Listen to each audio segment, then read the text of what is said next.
Balitang Tipuleño sa ulo ng mga nagbabagang balita. 10th founding anniversary ng Antipolo City National Science and Technology High School ipinagdiwang ng Ancients at Alumni. ECNS THS alumni at teachers binigyang parangal sa 10th founding anniversary ng paaralan. Ansay students at alumni humahatang na performance ang ibinida para sa kanilang intermission number. Time capsule activity nagbigay daan sa selyadong pagtatapos ng ika-10 taon ng ACNS THS. At pinakahinihintay na ACNS THS Battle of the Bands, sinubaybayan ng mga manonood.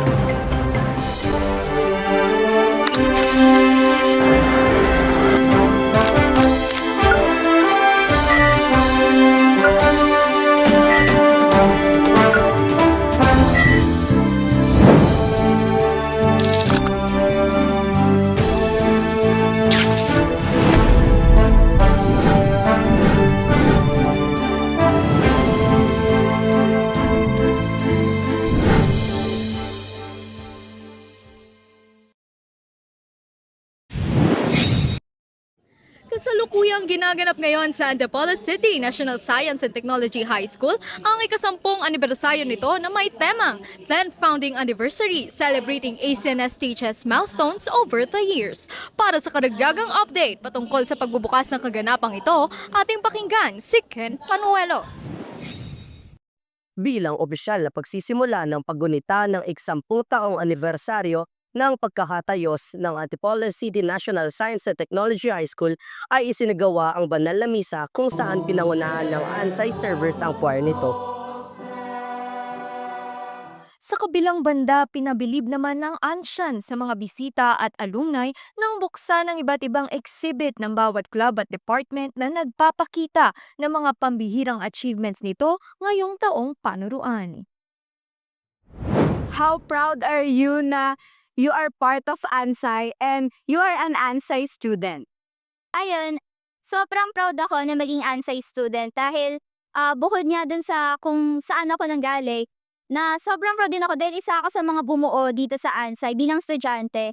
Dahil sa loob ng, I guess, 10 years, isa ako sa mga batch na doon sa loob ng 10 years ay batch 10 na eh. So, batch 7 ako ngayon. So, isa ako dun sa mga unang batch nandito sa Ansay. And aside doon, sobrang proud din ako dahil dito nang galing yung talento ko as an Ansay student. And sobrang proud din ako lagi kapag sinasabi ng mga kaklase namin sa jeep, kapag tinatanong taga-san daw ba kami, sasabihin namin taga-Ansay kami. Andrea, matapos ang kamanghamangang exhibit ay sinimulan na ang pagbubukas ng palatuntunan na pinangunahan ng isang opening salvo mula sa senior high school students. Ngunit ang ibang detalye tungkol sa pagtatanghal na iyan ay pakinggan natin mamaya. Samantala, pinadagdag naman ang himno ng paaralan bilang pambungad na aktibidad at pagkilala sa mataas na paaralan ng Ansay.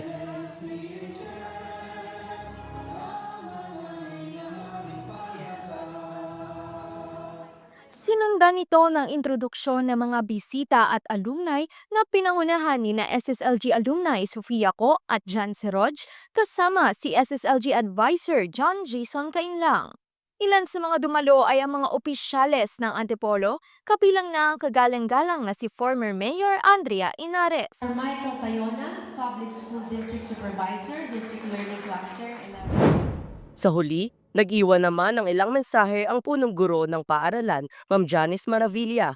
Aniya, lubos siyang nagpapasalamat sa mga tao sa likod ng matagumpay na pagtataguyod sa ACNS THS. Paunti-unti naman itong naitaguyod sa pagtutulungan ng mga guro pati na rin ang local government unit ng Antipolo. Muli, ako si Ken Panuelos, tatak ng tagumpay.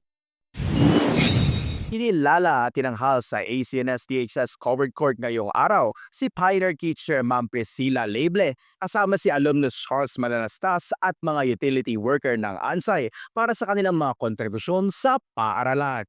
Para sa karagdagang update, narito si Jade Lamsang. Masigabong palakpakan. Diyan ang binarinig ng ACNS teachers, community sa teacher, alumnos, at longtime school helpers, at the Melanie Herenos, at Ate Dorna Angko, na binigyan pagkilala para sa kanilang mga kakabit na parangal sa at pagpukusigi sa loob ng 10 taon pagkakatayo ng paaralan. Magandang umaga po. Ang tanong ko lang naman po sa inyo ay, ano sa tingin nyo ang benepisyo ng mga ganitong pagbibigay parangal, hindi lang para sa mga kasalukuyang estudyante, ngunit pati na rin sa mga alumni at school staff ng paaralan? Siguro sa akin po 'no, napakahalaga ng mga ganitong, pagtitipon o seremonya kasi dito natin napapakita yung gratitude natin at nare-refresh tayo kung bakit nga ba tayo nagsimula, ano nga ba yung kasaysayan ng ating paaralan. At isa na rin dito siguro ay isa na rin itong inspirasyon para sa ating mga susunod na henerasyon, particularly yung mga batang siyentipiko natin upang makita rin nila na hindi nasasayang yung kanilang pagod at pagsasakripisyo para sa pag-aaral. Yun lang, salamat. Sa pagtatapos ng parting ito ng programa, nag-iwan ng pasasalamat ang mga host ng naturang event sa mga mag-aaral, guro at buong komunidad ng ACNS THS. Muli, ako si J. Labsang, tatak ng tagumpay.